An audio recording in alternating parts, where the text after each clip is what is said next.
Hola, ¿qué tal? ¿Cómo están? Bienvenidos a una nueva edición de Conclusiones. Soy Rafael Romo, en ausencia de Fernando del Rincón, titular de este programa. Gracias por acompañarnos. Bienvenidos.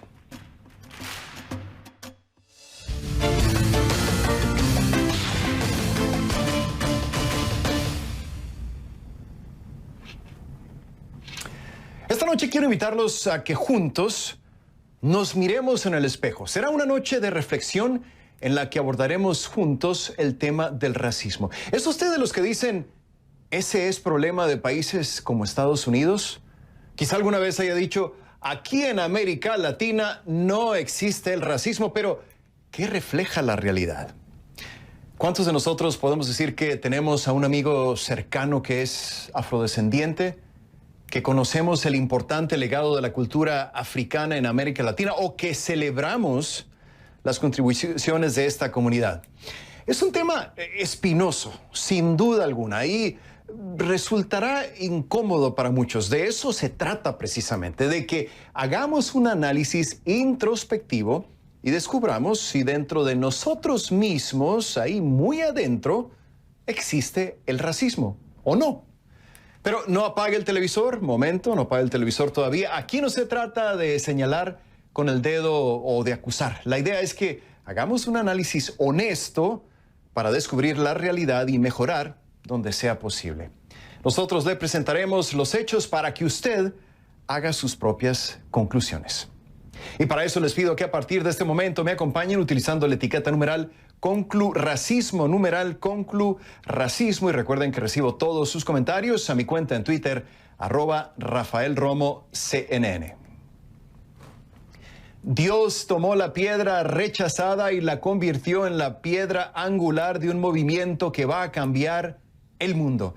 Así fue como le dio el último adiós el reverendo Al Sharpton a George Floyd este martes. El hombre negro fue sepultado esta tarde en Houston tras una procesión en la que su féretro se transportó en un carruaje tirado por caballos. Más temprano hubo un emotivo homenaje en el que participaron, además de su familia, amigos y otras personalidades. Hoy se cumplen 15 días desde que el hombre de 46 años murió en Minneapolis después de que un oficial blanco de la policía en esa ciudad del estado de Minnesota mantuviera su rodilla sobre el cuello de Floyd por casi 9 minutos. 8 minutos con 46 segundos para ser exacto. Su muerte provocó una ola de protestas no solo en Estados Unidos, sino en todo el mundo. Las protestas se han convertido ya en un movimiento que exige justicia racial.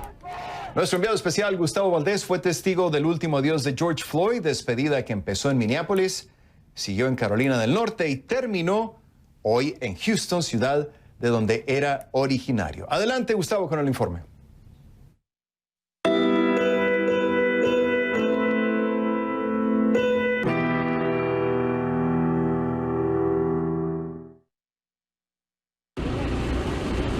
Buenas noches, Rafael. Al término de una jornada emotiva recordando la vida del hombre que por 46 años fue parte de una familia muy unida, según dijeron familiares y amigos durante este servicio religioso en Houston, donde nuevamente se contaron historias de este gigante amable, como lo describen sus familiares, del atleta que se distinguió en el bachillerato en esta ciudad y que posteriormente reconocen quizá no encontró su rumbo, que tuvo algunos problemas a lo largo de su vida como adulto, pero que en su muerte deja un legado que esperan sea significativo.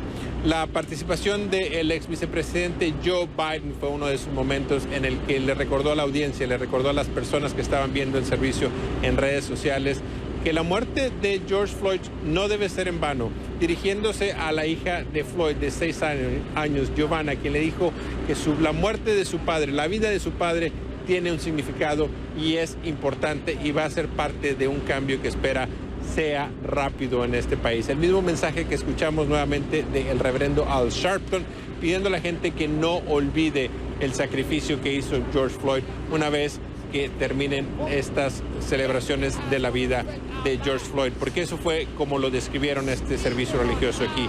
Un servicio, un recuerdo de la vida de Floyd, una celebración afroamericana, fue como la describieron, con cantos, con bailes, con gritos, con aleluyas.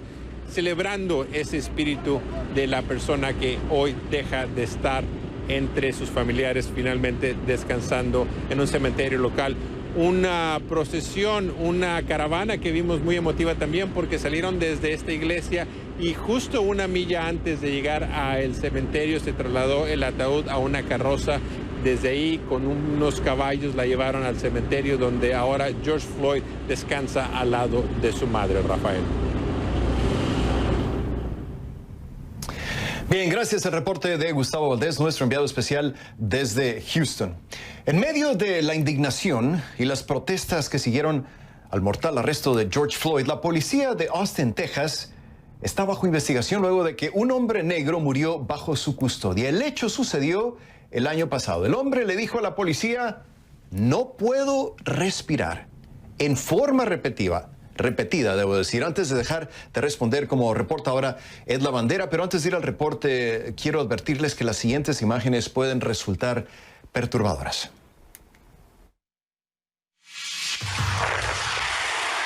El 28 de marzo de 2019, agentes de la oficina del sheriff del condado Williamson perseguían a Javier Ambler, de 40 años, poco después de la 1 de la mañana. Según el informe del departamento del sheriff sobre el incidente, Ambler no atenuó las luces de su automóvil al pasar al vehículo de un ayudante.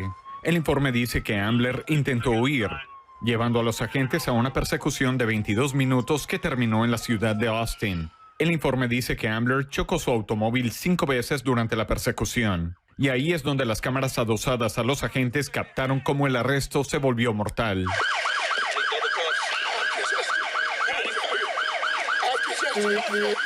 Según los documentos obtenidos por CNN, Ambler salió de su vehículo con las manos arriba. No estaba ebrio ni drogado y estaba desarmado. Los agentes intentaron esposarlo, pero dicen que se resistió y empujó a los agentes hacia atrás mientras se resistía a acatar las órdenes verbales.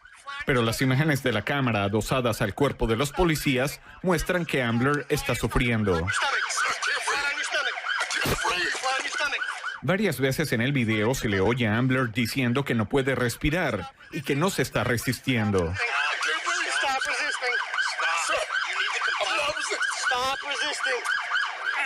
Varios minutos después de comenzar el arresto, los policías se dan cuenta que Ambler no responde.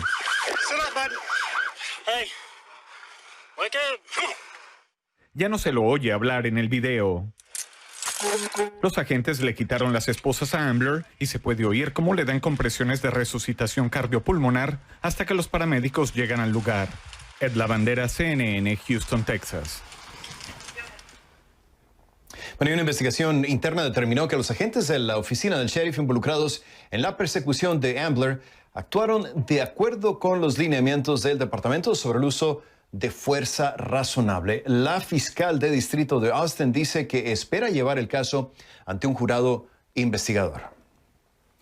Estados Unidos despidió este martes a George Floyd. Lamentablemente, no podemos decir que nuestros países hayan despedido al racismo. Algunos suelen pensar, o de hecho afirman, que América Latina no es racista, o incluso que en la región hay menos racismo que en Estados Unidos. Sin embargo, la realidad es que no hay región ni país inmune al racismo. En América Latina, los afrodescendientes son la minoría excluida más grande, según un informe del Banco Mundial de 2018. De acuerdo a los datos censales más recientes, en 2015, unos 133 millones de personas se identificaban como afrodescendientes en la región. La mayoría están concentrados en Brasil y Venezuela, aunque también hay un porcentaje significativo en Colombia, Cuba, Ecuador y México.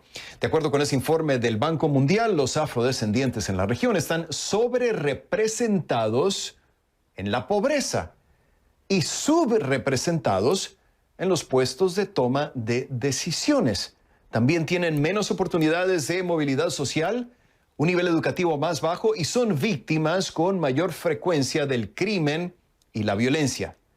Efectivamente, cuando a ese racismo estructural se suma la brutalidad policial también presente en la mayoría de los países latinoamericanos, con lastimosa frecuencia debemos reportar desenlaces letales. En Brasil, según recoge el Foro Brasileño de Seguridad Pública, los registros apuntan a un crecimiento gradual en las muertes resultantes de intervenciones policiales. De cada 100 muertes violentas e intencionales que ocurren en Brasil, 11 son provocadas por la policía, de acuerdo con los datos de esa organización no gubernamental. Y los negros representan el 75,4% de los muertos por violencia policial. Esa cifra, tan elevada como reprobable, constituye una de las muestras más visibles del racismo en Brasil. Obviamente, en ese país sudamericano se produjeron también el domingo pasado manifestaciones contra el racismo, movilizaciones en las que se escuchó el nombre de João Pedro. El adolescente de 14 años murió luego de un operativo policial dentro de la casa en la que jugaba con primos y amigos. Sus padres no estaban. El suceso data del 18 de mayo, pero su caso ha cobrado protagonismo por los últimos episodios vividos en Estados Unidos tras la muerte de George Floyd. Marcos Moreno nos envió el siguiente informe desde Río de Janeiro. Así quedó la casa donde João Pedro jugaba con amigos y primos en la favela Complexo de Salgueiro, próxima a Río de Janeiro. Sus padres no estaban allí en ese momento. El adolescente de 14 años murió luego de un operativo policial. Los policías entraron, nos mandaron tumbarnos en el suelo y todo el mundo a callarse la boca. Yo miré y vi a João tumbado, pero no sabía qué había pasado.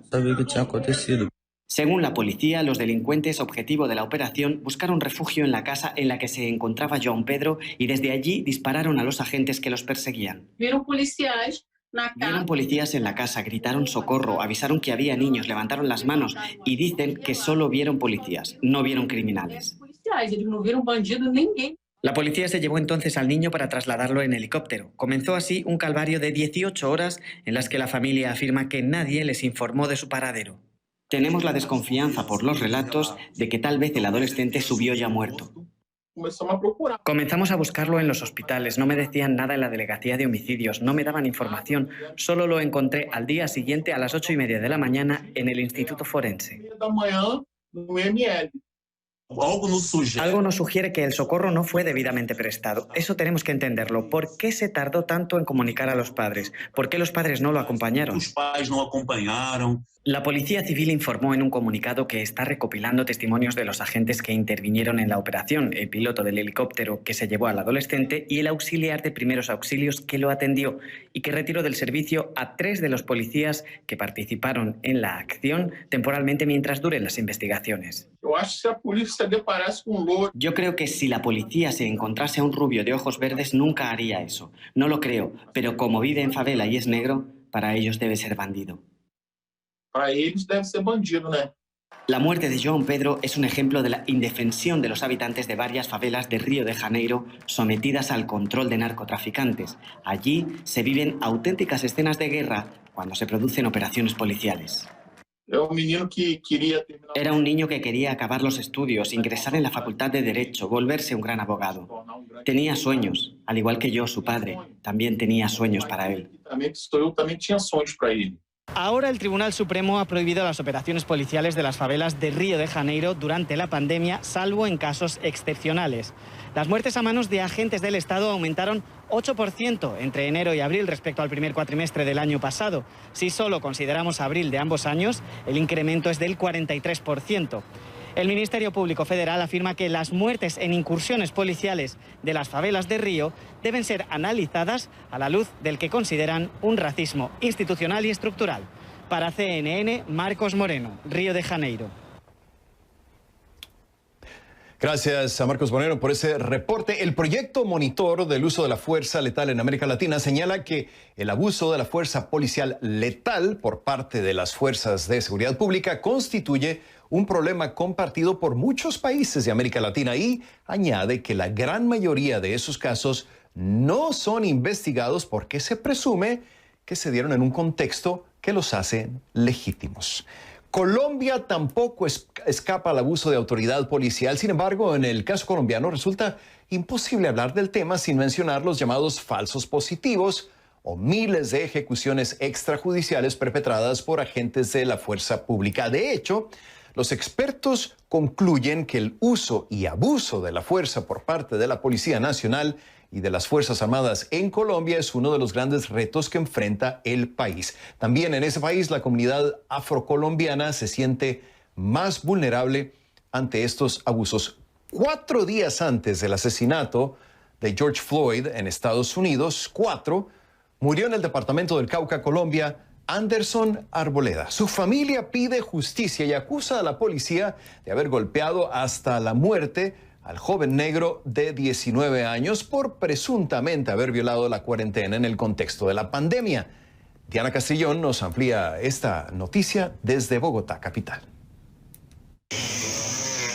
Decenas de personas salieron a marchar en Puerto Tejada, en el suroccidental estado colombiano del Cauca, para exigir respuestas por el fallecimiento de Anderson Arboleda. Era un joven de raza negra muerto el 21 de mayo. Su familia dice que fue por los golpes que le dieron al menos 2 policías. Es suficiente para que mi mundo fuera un cuento de hadas.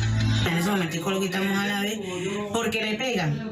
Entonces cuando en ese momento nosotros vemos que el policía le está pegando con un bolillazo en la cabeza. Yo salgo y me meto entre el policía y él y le está pegando, y por encima de mí le pega el otro bolillazo en la cabeza. ¿Ya? Después de todo eso, él llega y le echa gas pimienta en la cara. De acuerdo con Magali, tía de Arboleda, el altercado sucedió en la puerta de su casa. Asegura que todo empezó con una discusión con la policía. Al parecer, acusaron al joven de incumplir el confinamiento obligatorio por el coronavirus. Después del incidente, la tía cuenta que el joven durmió en su casa, pero se sintió muy mal al día siguiente. Llevaron a un hospital local y de allí a una clínica de Cali, donde murió posteriormente. Aún no se conocen los resultados de la autopsia. Yo lo que espero que pase es que se haga justicia, que los policías paguen por lo que hicieron, porque pues verdaderamente no deben de terminar con el sueño de los jóvenes así de primera, que paguen por lo que hicieron y que suman su responsabilidad. Todavía no se sabe quiénes son los implicados. La policía de Cauca convocó un consejo de seguridad para investigar el caso. Allí participaron varios policías locales, fiscalía, alcaldes y la personería, un órgano de control del Ministerio Público. El comando del Departamento de Policía Cauca solicitó la apertura de las investigaciones, tanto al jefe de la Oficina de Control Disciplinario Interno como al juez 183 de Instrucción Penal Militar, quienes ya vienen adelantando sus actuaciones, como la recepción de 10 diligencias de declaración por parte de nuestros propios uniformados de la institución y 5 diligencias de sus familiares más cercanos. Arboleda murió antes que George Floyd, pero la indignación en Estados Unidos hizo que el caso de Colombia encontrara eco en las redes sociales. Muchos aseguran que en Colombia también hay una brutalidad policial y racismo. Para el 15 de junio fue convocada una marcha nacional con reclamos múltiples de la sociedad. A ellos se suma la petición de identificar a los responsables de la muerte de Anderson Arboleda. Para CNN, Diana Castrillón, Bogotá. De este tema tan controversial hablaremos en solo momentos con un protagonista, Edwin Salcedo Vázquez, director del Observatorio Antidiscriminación Racial de Cartagena, quien nos traerá su análisis experto sobre la situación racial a nivel regional. Y la gente ya me empieza a escribirme cuenta en Twitter, @RafaelRomoCNN. Me dice una televidente, si no cambian las leyes, este tema va para largo, lamentablemente. Gracias, regresamos enseguida con más de Conclusiones.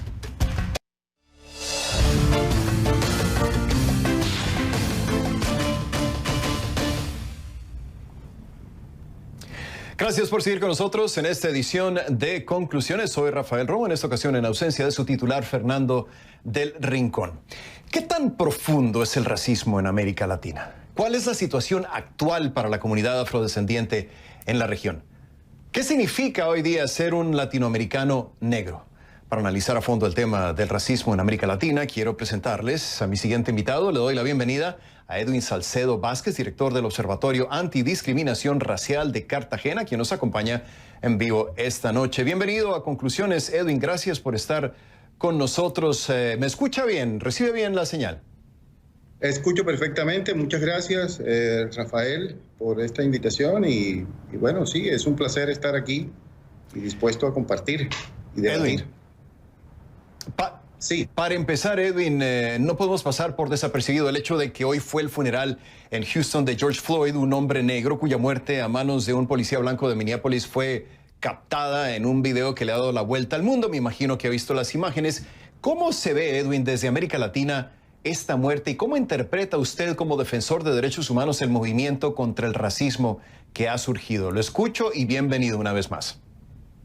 Gracias. Definitivamente el racismo y la discriminación racial ha estado presente y obviamente tiene unos contextos históricos, desde el contexto colonial y hoy en día pensando en que a pesar de que hay, digamos, una serie de marcos normativos que podrían de alguna manera asegurar de que esto no existe, yo creo que está muy arraigada la costumbre del racismo y la discriminación en nuestra sociedad.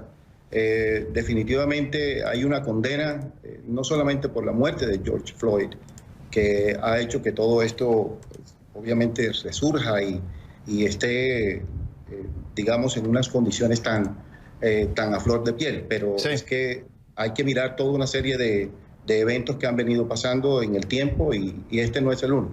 De pronto esta es la gota que ha rebosado la copa. Edwin, en mis viajes por América Latina, me llama la atención que he escuchado muchas veces decir que en la región, dice la gente, no hay racismo, solo clasismo. En algunos países también he escuchado frases como, aquí no hay negros, por ejemplo. ¿Qué opinión le merecen estas afirmaciones, Edwin? Es muy complejo porque es que cuando hablamos de clases estamos hablando también de un elemento económico que también afecta obviamente a las comunidades negras. Si nosotros hacemos una superposición de lo que es el mapa de pobreza y el mapa de población afrodescendiente, no solamente en Cartagena, en Colombia o en Latinoamérica, vas a ver que hay un traslape entre estos. Luego, básicamente es hablar de lo mismo, pero hablarlo desde diferentes perspectivas. Lo que pasa es que no podemos, digamos, negar, y valga la redundancia, el poder de la negación. Hay gente que obviamente no le conviene reconocer y sobre todo desde la institucionalidad, desde los gobiernos, de que existe un racismo, y ese racismo no solamente se da a nivel social en las interacciones cotidianas y diarias, sino que también es institucional y hay diferentes maneras de establecerlo, estableciendo barreras visibles e invisibles que definitivamente previenen a las comunidades afro de tener incidencia en las instancias de poder y toma de decisiones. Me llama mucho la atención, Edwin, que en mi cuenta en Twitter la gente ha estado comentando mucho sobre lo que está pasando en Estados Unidos, criticando a Estados Unidos como un país racista, pero yo le quiero preguntar si el racismo sistémico, la exclusión de afrodescendientes, la discriminación por motivos raciales son quizá igual de profundas en América Latina como lo son en Estados Unidos. ¿Cómo lo compara usted?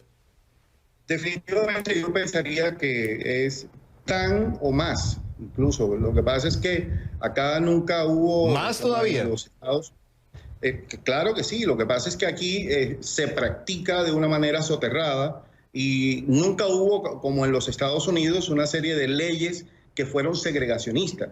Acá la segregación se practica de hecho y hay varios estudios, sobre todo aquí en la ciudad de Cartagena, donde se establece, por ejemplo, más o menos geográficamente dónde viven los negros y dónde viven los no negros.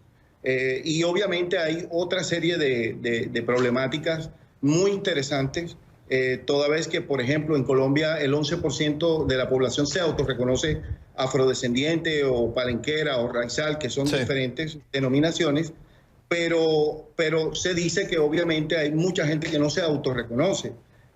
Y eso pasa mucho en toda Latinoamérica por el proceso del blanqueamiento o emblanquecimiento. Entonces, hay una serie es digamos que multidimensional la problemática, no solamente de identidad, sino también de acceso a poder y representación. Entonces, digamos que eso complejiza muchísimo más, digamos, la práctica del racismo en Latinoamérica. Edwin, voy a pedirle que se quede con nosotros porque tengo que marcar una muy breve pausa aquí en Conclusiones, pero al regresar quiero preguntarle qué significa vivir en América Latina hoy en día siendo negro. Hay un reporte del diario español El País citando un informe del Banco Mundial publicado en 2018 que dice que los afrodescendientes en América Latina tienen 2,5 más probabilidades de vivir en pobreza crónica que los blancos o mestizos. De esto quiero hablar con usted, Edwin, al volver a Conclusiones. Marcamos la primera pausa del programa y regresamos más, pero antes marcan un momento de silencio en la Bolsa de Nueva York, todo en honor a un hombre, George Floyd. ¿Qué tan inusual es que haya sucedido esto? Lo vamos a ver más adelante aquí en Conclusiones. No se vaya, volvemos. Gracias por sus comentarios a mi cuenta en Twitter, @RafaelRomoCNN. Ya los estoy leyendo. Recuerden, la etiqueta para el programa de hoy es numeral Conclu-Racismo. Numeral Conclu-Racismo. Regresamos enseguida con más.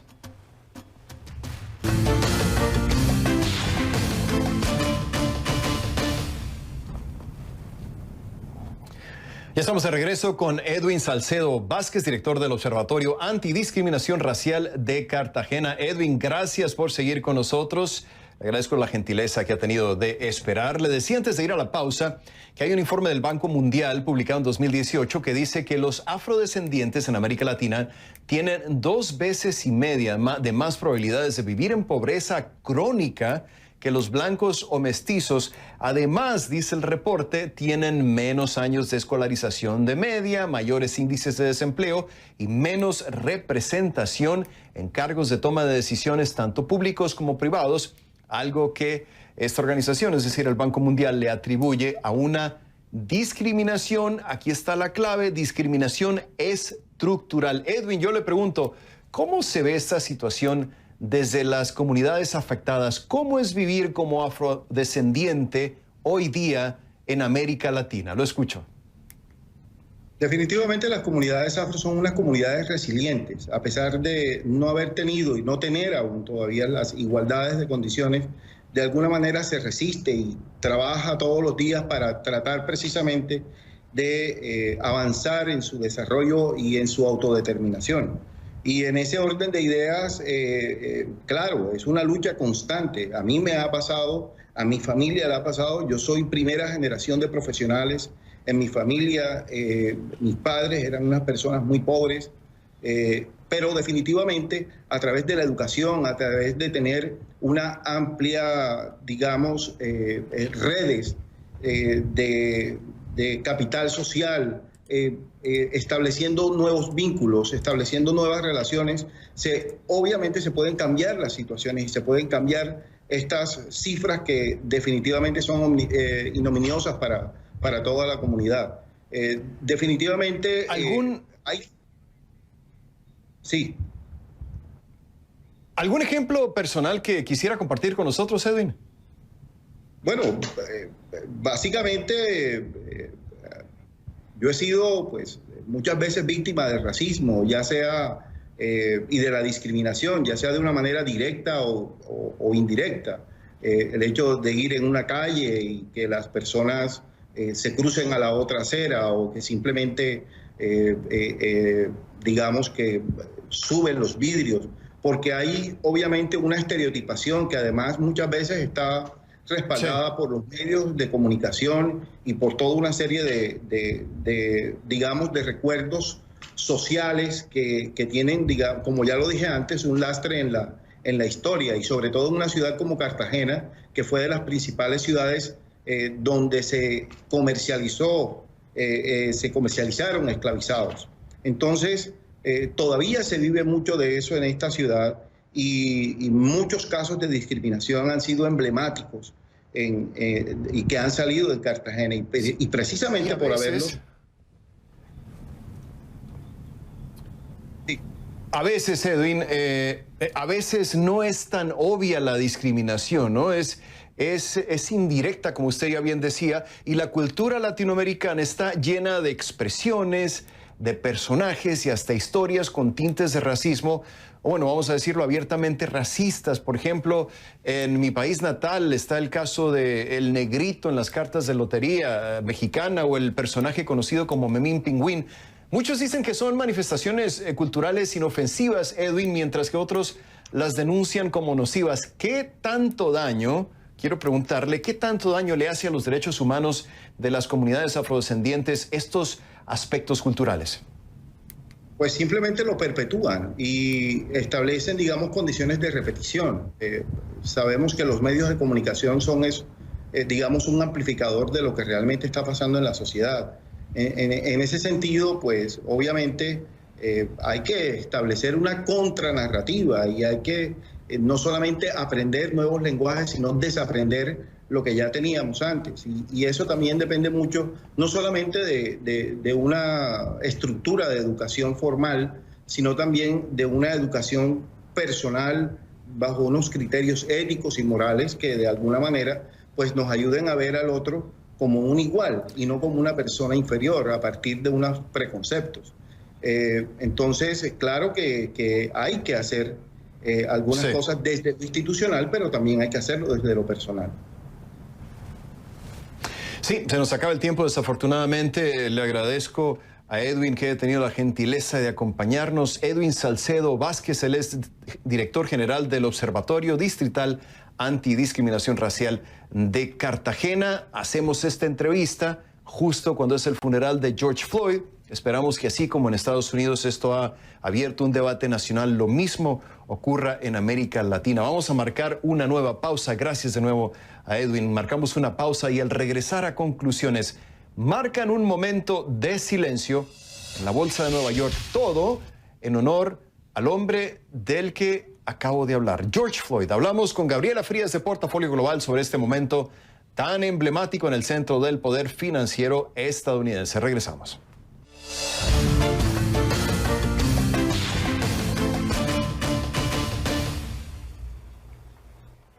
El homenaje a George Floyd fue mucho más allá de ser solo un evento de la comunidad afrodescendiente de Estados Unidos. Ya hemos visto cómo las manifestaciones exigiendo justicia se han convertido en verdaderos arcoíris con una gran diversidad de participantes. A los homenajes se suma una institución hoy en el día de su funeral, el New York Stock Exchange de Nueva York. Gabriela Frías de Portafolio Global nos acompaña en vivo desde Atlanta. Gran gusto saludarte, Gaby, qué bueno verte. Déjame preguntarte para empezar, ¿qué tan raro es que una institución como este mercado de valores haga un homenaje público y de esta forma? ¿Qué tal? ¿Cómo estás? Hola, Rafa. Mira, no es digamos que anormal porque cuando ha habido tiroteos, por ejemplo, en años anteriores, donde han muerto niños, víctimas, etcétera, se suma también el personal de la Bolsa de Valores de Nueva York. Lo que sí sucedió hoy, que sí es inédito, es que vimos 8 minutos 46 segundos esa imagen de ese balcón con 3 personas con su tapaboca correspondiente, pues haciendo ese tiempo que fue en el que prácticamente estuvo la rodilla del exfuncionario de policía sobre el cuello de George Floyd. No fue la Bolsa de Valores de Nueva York la única, también el mercado Nasdaq y el Chicago Board of Trade, también allá en Chicago, estuvieron pues marcando lo que sería este día a las 12, por cierto, del día, 8 minutos 46 segundos cada uno marcando esto. La parte importante de esta historia tiene que ver con que en las calles la gente protesta, los empresarios no se podían quedar fuera de esta discusión. Así que en los últimos 14 días hemos escuchado declaraciones de todo tipo de empresas, de marcas que tienen empleados de raza negra y afroestadounidenses o que tienen clientes y consumidores y que necesitan pronunciarse estas compañías. El ejemplo más específico que te doy es el Business Roundtable. Esta es una organización sin fines de lucro que agrupa a los principales ejecutivos de las mayores compañías de este país. Hoy día está presidido por el CEO de Walmart. A raíz de toda esta discusión, lo que se genera, además de un comunicado de prensa, es un grupo de trabajo especial que se va a comprometer a trabajar directamente en áreas donde se sabe hay déficit para esta población: educación, oportunidades incluso deportivas, elaboración de comunidades, entre otros, también en los temas de justicia penal, por darte ejemplos. Y te doy un dato para cerrar esta conversación, Rafa, solamente 4 de lo que son las 500 empresas de la revista Fortune están lideradas por hombres de raza negra. La farmacéutica Merck, la tienda Lowe's de artículos para el mejoramiento del hogar, TIAA, que son servicios de jubilación y financieros, sí. Y por último también Tapestry, esta compañía que aglutina marcas que todos conocemos como Coach, como Kate Spade, entre otras. Así que los empresarios no se podían quedar fuera de esta discusión, es lo que hay que hacer, y tú como sabes, pues tienen, como decimos en inglés, put their money where their mouth is. Sí, no, exacto. No solamente se queda en un mensaje muy poderoso, en una imagen, sino que también parece que van a tomar esas medidas para que haya reactivación económica en esas comunidades. Ahora, hay otro tema del que te quiero preguntar, Gaby, si me permites. La Organización Mundial de la Salud indica que es muy raro que una persona que tenga coronavirus, pero que no presente síntomas, contagie a otra. Es una noticia que causa revuelo en la comunidad médica, por supuesto, pero parece que también, y aquí es donde quiero traerte a ti, Gaby, le interesa mucho a los mercados. ¿A qué se debe esto? Y vaya que les interesó, y todavía estamos sufriendo las consecuencias de la corrección del argumento que se hizo en las últimas horas. Este martes es todavía noticia. Se debe a que los inversionistas han estado esperando una serie de noticias que refieran o a la vacuna o al tratamiento contra el coronavirus, pero también lo que toca al optimismo por las reaperturas ya de muchos negocios, tiendas, estados, digamos, empresas. Y lo que sucedió ayer con esta noticia, pues simplemente es que puso en tela de juicio todas las medidas que han tomado las comunidades y los países enteros de mandar a la gente a su casa y de que no salgan. Entonces puso en duda, generó todo un debate entre expertos de salud pública que incluso le están pidiendo a los CDCs que se pronuncie al respecto de esto que dijo la OMS. ¿Por qué es importante? Porque la bolsa está subiendo, está imparable. Incluso hay acciones que están, acciones de empresas que están bajo Chapter 11 reorganizándose en bancarrota como Hertz, y estás viendo el dinero llegar allí. O sea, hay apuestas riesgosas, sí. Y hay un mercado de valores que está absolutamente en contraste con lo que es el Main Street, lo que toca Wall Street. Sí, tendría que ver con la recuperación también, Gaby, ¿no? Esto significaría que veríamos acciones más rápidas hacia esa dirección. Esa es la especulación. En el tema médico lo que generó es este enorme optimismo. Pero yo quiero siempre subrayar cuando vengo a este espacio, Rafa, reactivación no es igual a recuperación. No vamos a quitarle la pausa a la película antes de COVID-19, y eso es lo que el mercado tiene que tener claro. Mañana está la decisión de la Reserva Federal de tasas de interés, pero importará más que nos dice el otro médico, el del Banco Central, Jerome Powell. Sí, antes de despedirte, Gaby, nadie tiene una bola de cristal, pero quería preguntarte, había dos campos generalmente cuando todo esto empezó, quienes decían que los impactos iban a ser a larguísimo plazo de años, y hay otro campo que dice que estaríamos hablando de una recuperación que tardaría unos 18 meses. ¿Has visto tú algún indicador que te demuestre que vamos hacia una dirección o la otra? Yo te lo pongo con letras del alfabeto que sugiera por lo menos hemos usado. Claro, la B, que regresó ahora que vimos el informe de empleos creados 2,5 millones de trabajos, eso nadie lo esperaba, y regresa la B corta como una aspiración de recuperación sin vacuna, sin tratamiento a la mano todavía. Salió la gente a manifestarse masivamente por este tema de George Floyd, la muerte de George Floyd, y entonces nos empezamos a preocupar de qué va a pasar entre esta y la próxima semana sobre casos y aumentos de casos, si es que ocurren por este efecto de concentraciones masivas. Y lo que toca la recuperación de mayor plazo, bueno, todo depende, Rafa. Yo estoy hablando de más de 20 millones de empleos perdidos. ¿Tú crees? Habrá que ver si la demanda genera o hay tanta confianza del consumidor como para que reactivemos la demanda y esta recuperación se dé exactamente con esa velocidad. Pero 12 a 18 meses, eso es todavía una hipótesis porque no hay vacuna y ese todavía es la gran interrogante. Sí, la gran interrogante sin duda alguna. Qué gusto verte, Gaby, aunque sea por este medio. Gracias, cuídate mucho, por favor. Buenas noches. Gracias a Gabriela Frías de Portafolio Global. La encuentra en @gfrías en Twitter. Hacemos una nueva pausa aquí en Conclusiones. Regresamos con más enseguida. Los mestizos también somos discriminados en América Latina, me dice una televidente, por nuestros rasgos indígenas. @Rafael Romo CNN en Twitter. Regresamos con más enseguida aquí en Conclusiones. Fernando me dice, último adiós al señor Floyd. Irónicamente, es el renacer del pueblo que, harto de abusos policíacos, despierta y sale a las calles. Así llegamos al final de una edición más de Conclusiones. Soy Rafael Romo desde Atlanta. Por su atención, mil gracias. Nos vemos de nueva cuenta mañana. Hasta entonces.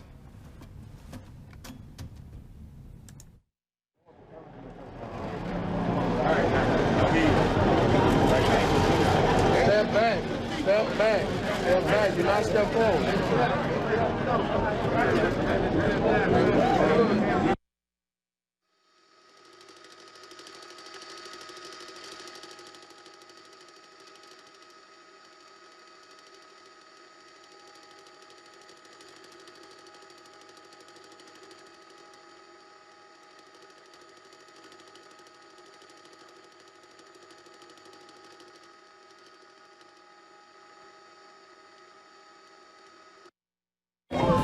Down in front.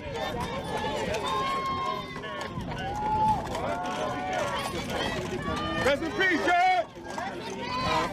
Take it on, man. No justice, no peace.